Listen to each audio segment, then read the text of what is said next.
é que está você? Como é que vocês estão? Vamos a mais um capítulo desse livro maravilhoso que é o Medicina da Alma, do autor Robson Pinheiro. Uma obra mediúnica tão importante para o dia de hoje. Esse vai ser o nosso quinto capítulo e o título é Os Chakras, tá bom? Vamos nós. Antes da gente começar a ler esse capítulo, não esqueça, dê seu like. Dê logo agora.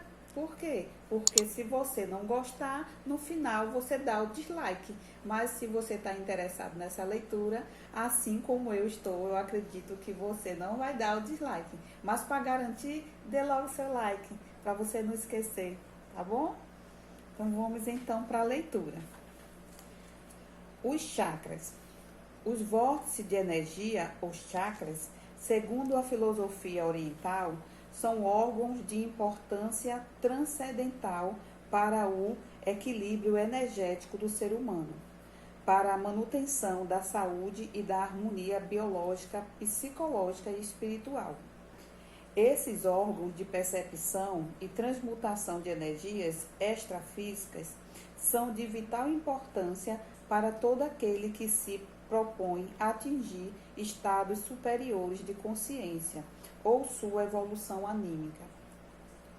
Desde as eras remotas, quando o princípio espiritual estagiava nos reinos elementares da natureza, elaboraram-se os vórtices energéticos, com vistas ao aprimoramento que se encontra em processo no presente estado evolutivo do ser e que demanda formas mais expressivas na eterna ascensão espiritual.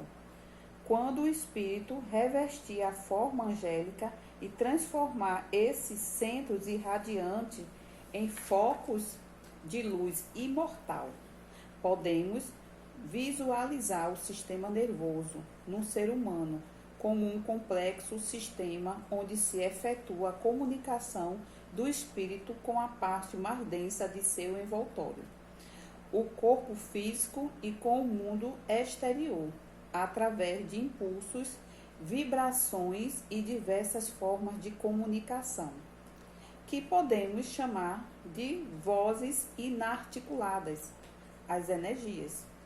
O meio de manifestação dessas forças, energias e impulsos é o próprio fluido, do qual está impregnada toda a atmosfera, classificado pelas diversas escolas filosóficas como sendo o éter, o fluido cósmico.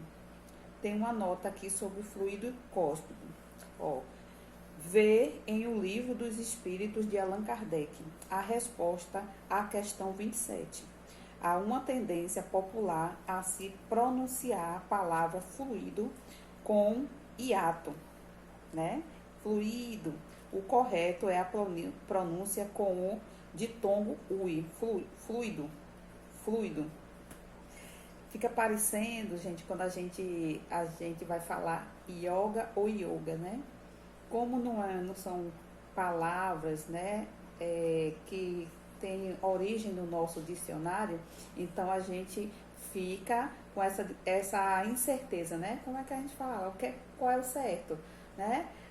Fluido ou fluido, né? Yoga e outras palavras. Mas, segundo o autor está dizendo aqui, que o correto é pronunciar fluido e não fluido, com um acento, né? Com o hiato no i. Mas tudo bem, a gente entende, né? Então, vamos continuar. Então, tá. O fluido, né? Fluido. O fluido cósmico, entre outras denominações. O certo é que esses impulsos ou informações externas e aquelas advindas da intimidade do espírito passam pela rede nervosa do homem, que pode ser compreendida como a parte mais densa ou materializada do próprio organismo perispiritual. Podemos classificar no ser encarnado 3 organizações, por assim dizer, cerebrais, ainda conforme algumas escolas o admitem. E aqui utilizamos tais termos para facilitar o entendimento dos meus irmãos. São elas: o encéfalo, os plexos e a coluna vertebral, muito embora constituam um único sistema nervoso. Dessas três divisões, os plexos constituem um sistema singular, por estarem dispersos em várias ramificações, por onde circulam os fluidos eletromagnéticos, vindos do corpo espiritual e do corpo do próprio duplo etérico. Assim, torna-se fácil visualizar o sistema de chakras localizado nos pontos onde se concentra maior número de nervos ou tecidos nervosos, embora esses últimos se encontrem no corpo físico, e os chakras na contraparte etérica do ser humano. Essa coincidência entre a localização dos chakras no corpo etérico e os plexos nervosos no corpo físico é que facilita a transformação das energias que circulam por esses sistemas e que contribuem para o equilíbrio psicofisiológico do ser. Funcionam, portanto, chakras e plexos como transdutores de energias, sejam de natureza cósmica, telúrica ou qualquer forma, como as energias do universo se manifestam. Na natureza, de forma geral, onde se observa o acúmulo de energias ou forças, nota-se a formação de turbilhões ou motos vorticosos. Aí ele tem uma nota aqui falando que é esses motos vorticosos. Motos, na verdade motores vorticosos, movimento em forma de vórtice, espiral ou redemoinho, né? Tem esse formato, né? Em espiral. Assim também no que tange ao duplo etérico em seus pontos de energia. Tais chakras assemelham-se a cúmulos energéticos, com velocidade e cor apropriada a cada um, de acordo com a vibração que manifestam. A função dos chakras é a de realizar e manter as transferências das energias advindas dos diversos reinos da natureza, desde as energias cósmicas até as ambientais, contribuindo para a integração do espírito com os seus veículos de manifestação, que é o perispírito e o corpo físico. Embora a quantidade de chakras seja muito grande, quando se trata deles, nos diversos tratados espiritualistas, geralmente fala-se apenas em 7, que são considerados os mais importantes na estrutura astralina. Os grandes chakras estão vinculados a importantes zonas ou órgãos do corpo físico. Desta forma, podemos perceber que a energia projetada ou absorvida pelos chakras está em direta relação com a atividade das glândulas ou do sistema em que estabeleça a ligação.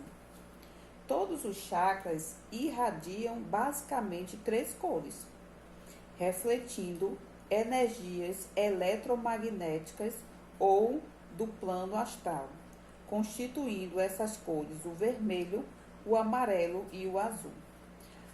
A combinação delas é responsável pela variação de matizes e tons secundários que se pode verificar. Assim é que não existem 2 chakras absolutamente iguais, pois que a sua estrutura e coloração resultam do próprio equilíbrio comportamental do indivíduo. As colorações observadas nos chakras através da vidência não são as mesmas realizadas pelo emprego da cor na cromoterapia. Embora o tratamento cromoterápico possa influir beneficamente sobre os vórtices, desde que ministrado com conhecimento de causa, sem misticismo e após comprovação científica do método escolhido. A partir das variações cromáticas peculiares a cada chakra, conforme a atividade ou desenvolvimento espiritual do espírito, determinam-se as mudanças de tons e a luminosidade que varia ao infinito. No caso do espírito encarnado, podem ocorrer muitas mudanças numa única encarnação, dependendo do seu estado de saúde íntima modificado.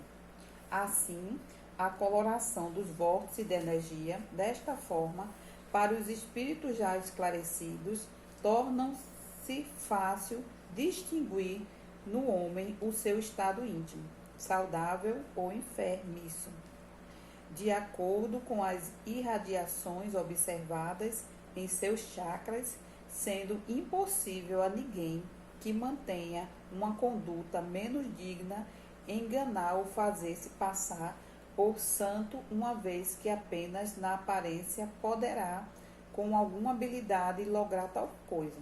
No entanto, torna-se patente ante nossa visão espiritual o teor energético irradiado de cada um de nossos irmãos.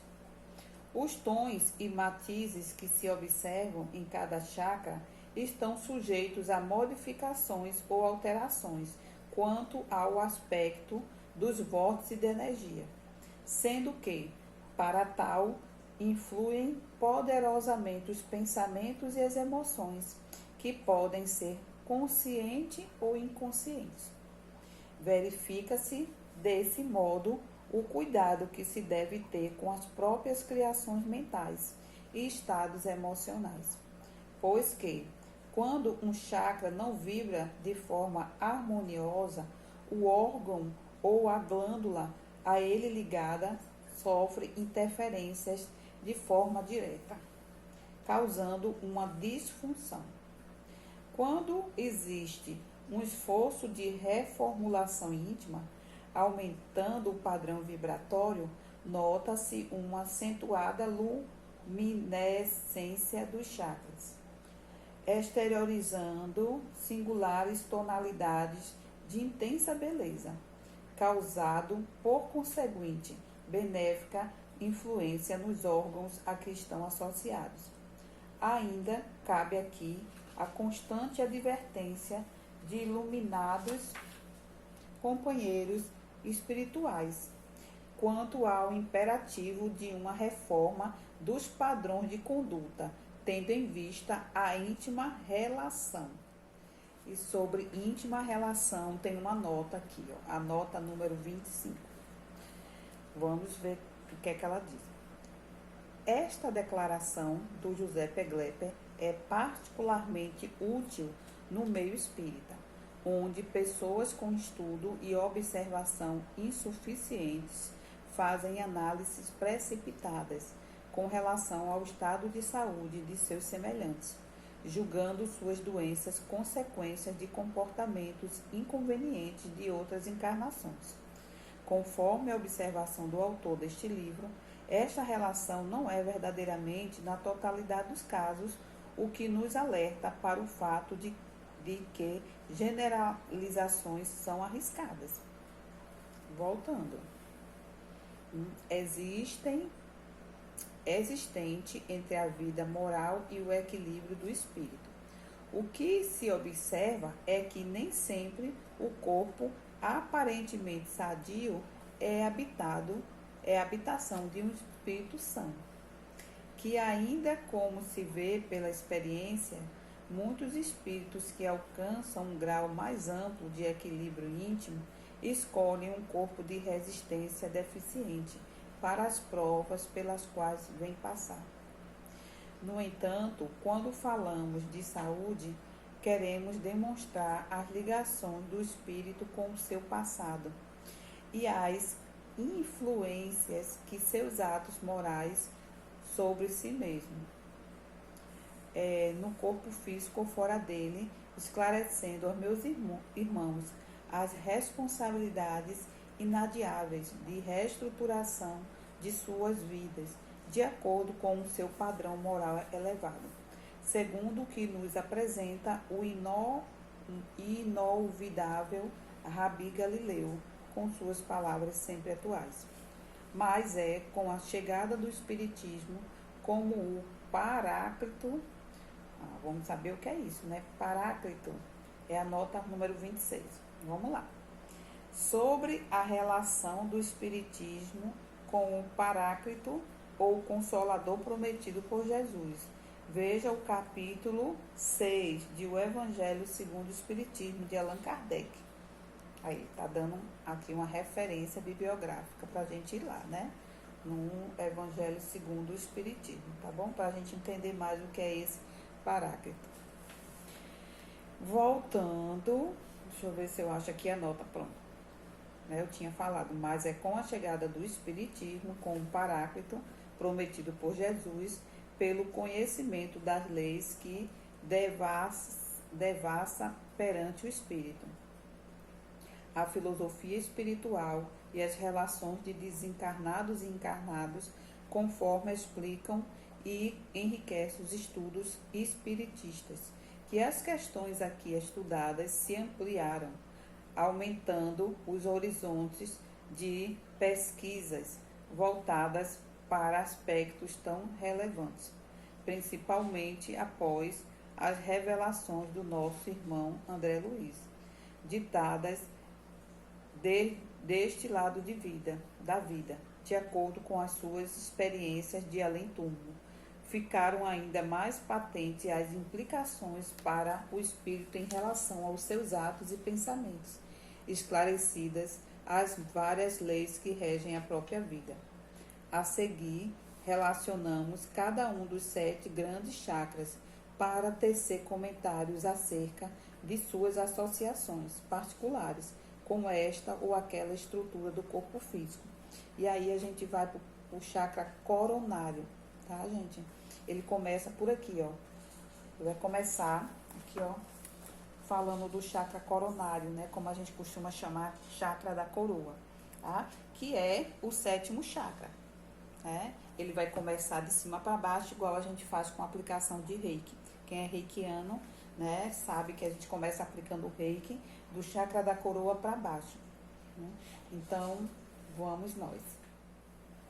Então, o chakra coronário recebe diretamente a influência do espírito, agindo sobre os outros chakras, embora conserve sua função independente. A matéria mental encontra nele sua fonte sagrada de manutenção e renovação. Quando é absorvido e transformado, o fluido cósmico e divino em matéria psíquica propicia a dinamização do pensamento, enquanto infunde seu energismo magnético nas células nervosas, em constante transmissão da vontade do espírito. É o mais importante vórtice energético, destinado a receber e processar as influências sublimadas dos planos imortais, promovendo a iluminação da consciência. Situado, para tanto, no local correspondente à parte superior da cabeça, na dimensão etérica. Aqui, ó. Né? É responsável pelos demais vórtices ou chakras e constitui a base das atuações do psiquismo espiritual, através dos corpos que se manifestam nas diversas dimensões da vida, canalizando as mais íntimas atividades da alma, de acordo com as possibilidades que se manifestem na conduta de cada um. As ideias e os ideais nobres e elevados encontram aí sua fonte de alimento energético, que eleva a alma a manifestações de superioridade espiritual. É importantíssimo nas transcomunicações realizadas entre os dois planos da vida, pois esse chakra está intimamente ligado à glândula pineal, centro de energias divinas na intimidade do homem. Recebe das dimensões superiores da vida as ideias em forma de intuição, promovendo a ligação do ser humano com os mundos sublimes, de onde se originam todas as manifestações superiores da vida mental. Agora vamos ler sobre o chakra frontal, tá? Que é o sexto chakra, ó, tá localizado bem aqui. Localizado na região correspondente ao lobo frontal, dinamiza as atividades do espírito através dos sentidos, que funcionam como portas abertas às realidades objetivas e subjetivas do universo. Sabedoria, ciência, arte e vários pensadores do senso estético da alma são exteriorizados através desse fulcro sagrado, que trabalha diretamente ligado ao psiquismo e às manifestações intelectivas da alma. As glândulas endócrinas são diretamente influenciadas por esse chakra, juntamente com algumas funções do sistema nervoso, que lhe recebe de forma direta a influência. Em qualquer caso de tratamento com base na fisiologia espiritual, há que se considerar a importância desse centro de vida e energia na disposição que o Criador lhe colocou para o equilíbrio do ser, as manifestações de clarividência e de outras possibilidades da vida íntima da alma, através da mediunidade intelectiva, são profundamente relacionadas a esse chakra, que facilita as manifestações da paranormalidade classificadas pela parapsicologia como sendo de caráter psigama. Aí tem uma nota 27. Leio já, deixa eu só fechar aqui esse parágrafo. Matéria tão bem apresentada, documentada e classificada por Allan Kardec em O Livro dos Espíritos. Aí vamos para a nota? É a nota de número 27. Os fenômenos paranormais, ou seja, os fenômenos produzidos pelo psiquismo humano, que ainda não encontraram explicação pelas leis naturais conhecidas, são também denominadas fenômenos. Psi, em 1922. Charles Richet, fisiologista francês, ganhador do Prêmio Nobel em 1913, apresentou em Paris o Tratado de Metapsíquica, dividindo tais fenômenos em subjetivos e objetivos, que equivalem a psigama e psicapa para a parapsicologia, tipos aceitos por praticantes, todos os parapsicólogos. A psigama ou subjetivos, os efeitos mentais ou intelectuais, como telepatia, clarividência, clareaudiência, xenoglossia. Já a psicapa ou objetivos, são os efeitos físicos produzidos pela ação da mente sobre a matéria, como levitação, transporte, desvio de pequenos corpos. Alguns pesquisadores modernos aceitam uma terceira categoria de fenômenos paranormais, chamado de psiteta, aqueles que têm interferência de mentes incorpóreas, individualidades desencarnadas. Pronto, a nota vai até aqui, tá certo? E aí a gente agora vai ler sobre o quinto chakra. Vamos então para o quinto chakra. Encontra-se localizado mais ou menos na parte etérica correspondente à tireoide. Ó, chakra, né? É laríngeo, né? Bem aqui, ó. Lembra a laringe, né? Então, controlando certas glândulas do corpo físico e atuando diretamente nos mecanismos da voz. Quando bem desenvolvido, pode repercutir em fenômenos vocais melodiosos e mais inteligíveis. É importante centro psicofônico, ou seja, que diz respeito à mediunidade falante, principalmente quando ocorre a psicofonia inconsciente ou sonambólica, situação em que o espírito comunicante consegue transmitir sua própria tonalidade de voz, sotaques ou mesmo a linguagem que lhe é peculiar durante os fenômenos mediúnicos. É através deste chakra que se realizam as manifestações da alma no mundo fenomênico, demonstrando sua capacidade de convivência com as demais criaturas pela comunicação verbal. Agora vamos para o quarto chakra. Quarto chakra situado sobre o coração físico, bem aqui, controla seu ritmo, podendo equilibrar os sentimentos da criatura, auxilia na distribuição e na oxigenação do sangue. Quando bem desenvolvido, costuma transformar em sentimentos as emoções. Aí tem uma nota aqui, nota 29. Vamos ver o que está escrito? Vamos à nota 29. De modo geral, emoção e sentimento são usados como sinônimos.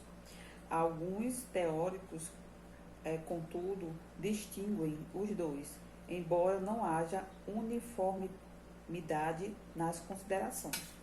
Simplificadamente, podemos dizer que emoção, do latim motion, movimento, é um impulso processado pelo sistema nervoso e que move o indivíduo para a ação. É um estado orgânico acompanhado de alterações respiratórias, circulatórias e exudatórias, bem como de excitação mental acentuada. Assim, o indivíduo que sente raiva é movido à ação de não ceder seus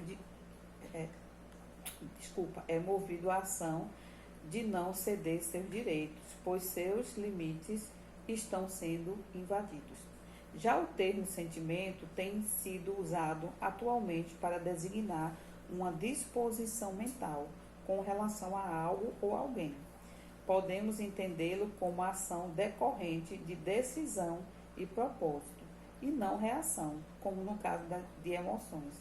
Por exemplo, o sentimento de amor por alguém é o ato de decidir pelo bem desta pessoa, independentemente das circunstâncias, ou mesmo das emoções suscitadas pelas ações dessa pessoa, que podem gerar raiva em determinados momentos. Então, a raiva é circunstancial, é a emoção.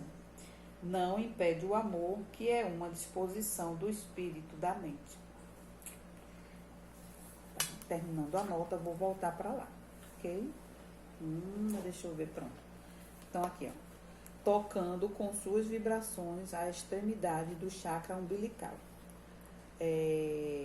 Os espíritos responsáveis pelos médios, seus mentores, costumam ligar-se a eles através desse importante fulcro de energia. Lembrando, a gente está falando do chakra cardíaco, tá? Que é o quarto chakra. É o chakra desenvolvido pelos grandes missionários, como Jesus, Francisco de Assis, Teresa d'Ávila e outros que vivenciaram o amor em sua plenitude divina. Pois é por esse chakra, em sintonia com o coronário, que o espírito entra em sintonia com os mundos divinos. Pela vibração desse energismo divino, mentores e amigos mais elevados fazem-se mais perceptíveis aos seus médios, pois que através dele conseguem canalizar os recursos do amor para aqueles que necessitam. O chakra cardíaco é importante igualmente nas reuniões de ectoplasmia. Aí tem a nota aqui, número 30. Onde é que está ela? Vamos ver. Achei, a nota número 30, tá? Vou ler então. Ectoplasmia é o processo conhecido popularmente como materialização, em que elementos do plano espiritual, objetos e pessoas tomam forma no plano físico. Entenda-se que a substância espiritual não se transforma em um elemento material, mas um ser ou objeto da dimensão espiritual torna-se visível e tangível pela condensação de uma substância sutil, denominada ectoplasma, que emana de certos indivíduos. Tá vendo aí? Aqueles casos que as pessoas conseguem ver o espírito materializado, que parece uma pessoa mesmo. Tem muito caso assim, né? Tem pessoas que veem. É isso. É formado pelo ectoplasma do médium que tem essa substância, né? Em grande quantidade. Aí doa e o espírito já está ali e ele consegue se materializar. Agora vamos voltar. Pronto, voltando agora. A gente já leu a nota. Continuando aquele parágrafo. Bem, o chakra cardíaco é importante igualmente nas reuniões de ectoplasmia, quando passamos a utilizá-lo na exudação de uma espécie de ectoplasma muito útil para a materialização de medicamentos no tratamento de meus irmãos. Nesses casos, o chakra referido, com sua luminosidade peculiar, facilita-nos as tarefas, doando sua vibração na elaboração de fluidos mais sutis e de qualidade superior, o que torna proveitoso o fluido exudado para produzir recursos terapêuticos desenvolvidos deste lado da vida. É imensamente utilizado quando em tratamento de entidades endurecidas, para a irradiação de fluidos amorosos, que são direcionados a partir do centro cardíaco dos médios em direção à mesma região, no espírito remitente. Tá. Então, agora vamos para o chakra, o terceiro chakra, tá? Que é o chakra gástrico, umbilical ou de plexo solar. Bem, a gente estava aqui no cardíaco, ele desce mais um pouquinho, ele vem para aqui, tá? Que é exatamente o terceiro chakra. Situa-se ligeiramente acima do umbigo. É o responsável pelo metabolismo do processo digestivo, controlando também todo o sistema vago simpático, o qual recebe influências constantes do plexo solar.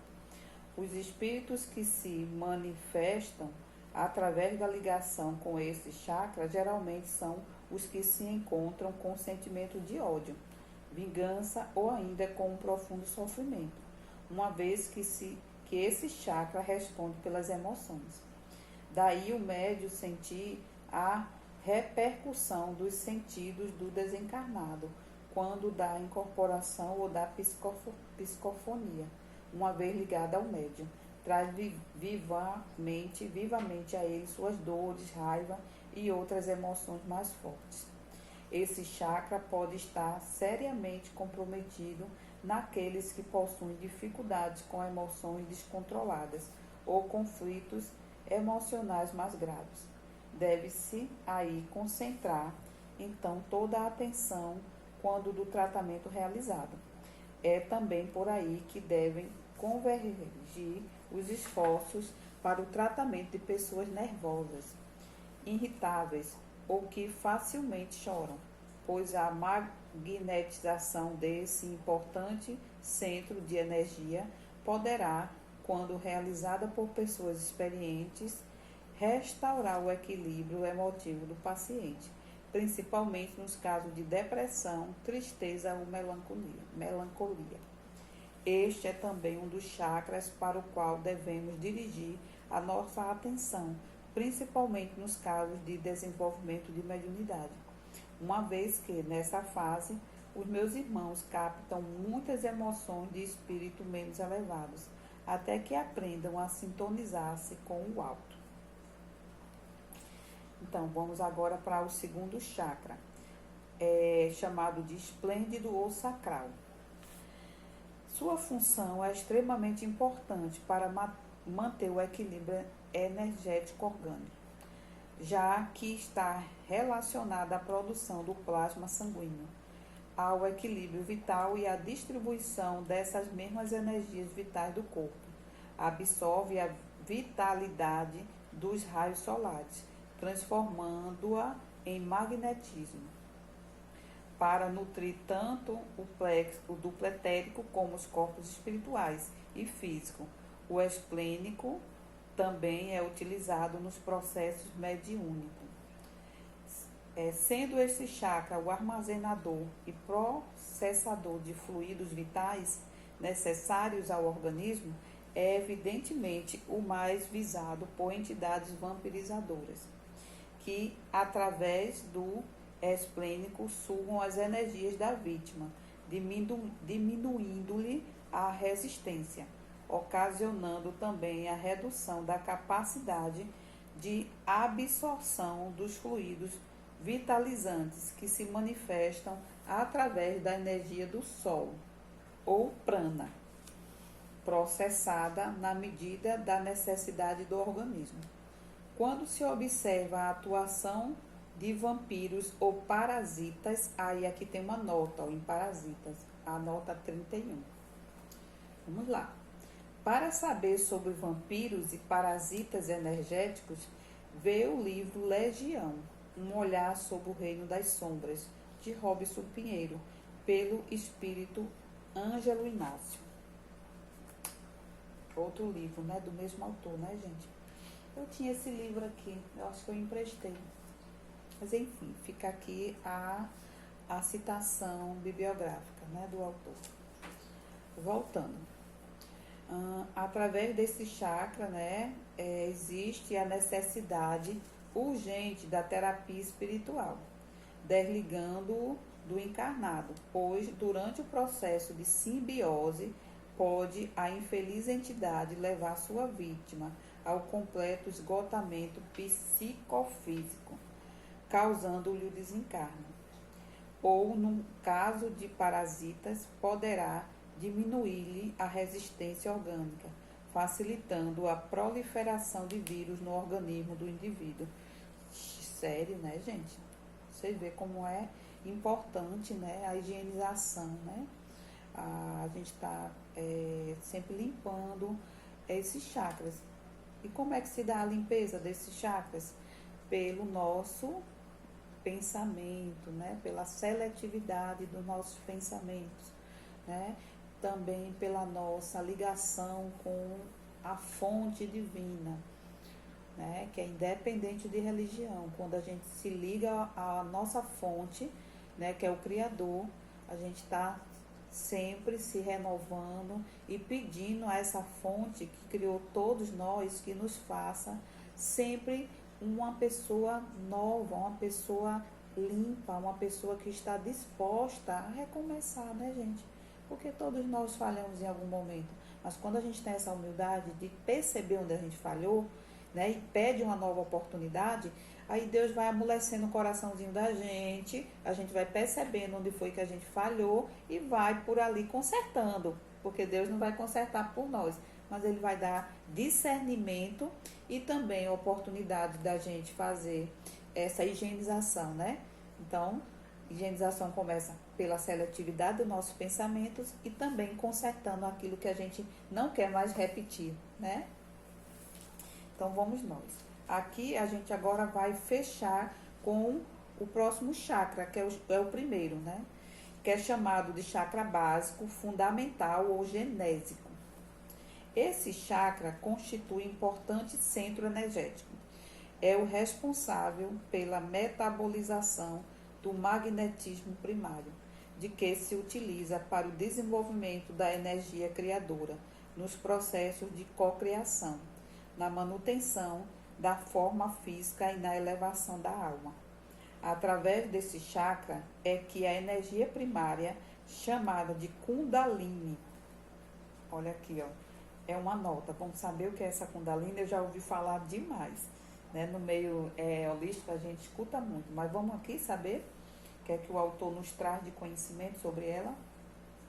A Kundalini, pronuncia-se Kundalini, é uma palavra sânscrita feminina que designa a força vital presente em nosso ser, localizada na região do osso sacro e com possibilidade de ascensão ao longo da coluna vertebral através dos chakras, né? Então é uma energia que fica circulando, né? Para aqui e volta pela coluna, né? Ela fica como se fosse envolvendo os nossos chakras, né? Dando a volta pelo meio do corpo, sai do outro lado, vem pelo sacro, sai aqui de novo e ela fica fazendo esse movimento. Umas práticas muito boa para manter essa Kundalini ativa é a yoga, é também o reiki, é a meditação, né? São formas terapêuticas de autocuidado, onde a gente paralisa o nosso pensamento acelerado e a gente começa a fazer, além dessa meditação, no yoga, alguns movimentos também para, junto com a respiração, ajudar para que essa energia vital ela se mantenha alta. Voltando então aqui à leitura, né? Chamada de Kundalini, né? A gente foi lá, viu que era Kundalini. É absorvida e distribuída conforme a destinação específica.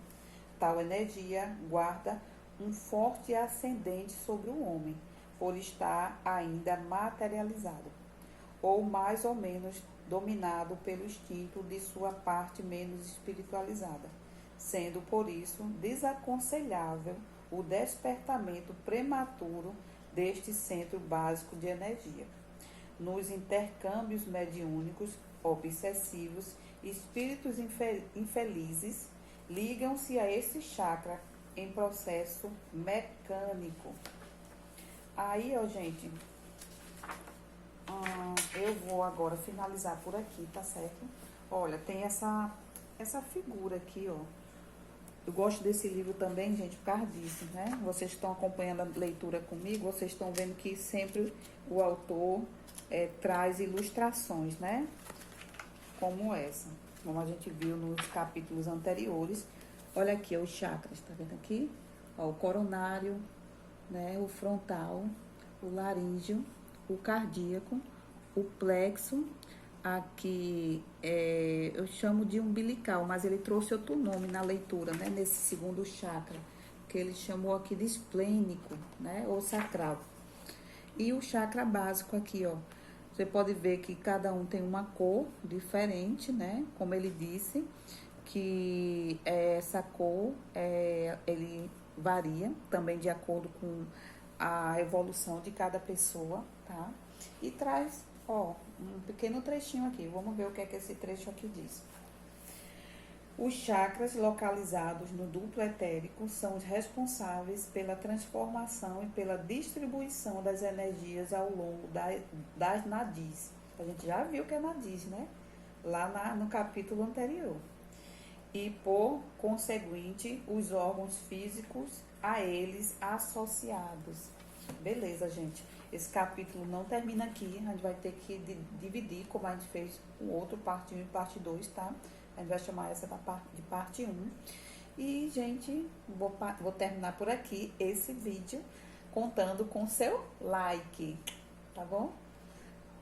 Coloca aí, né, seu like. E eu quero também te convidar a me seguir lá pelo Instagram, tá? Vou deixar aqui o meu Instagram, @terapeuta_Eliana_do_Vale, onde você também... Então, meus amores, obrigado por estar aqui fazendo essa leitura comigo.